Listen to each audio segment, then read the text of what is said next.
अगर आप भी चाहते हैं कि आरसीएम म्यूजिक के वीडियो सबसे पहले आप तक पहुंचे, तो लाल बटन को दबा के चैनल को सब्सक्राइब जरूर करें और साथ में बेल आइकन को दबाना ना भूलें।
जाई हम कहे सस ससुर बाहर रहे,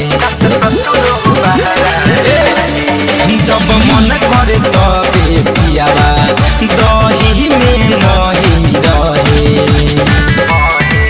देहिया में होई के लाशा नया नया करे रोज तमाशा, कि रात भर मुआवे मुएला पसीना रात भर चुएला, जो बना बेरा बेरा छुएला पसीना रात भर चुएला।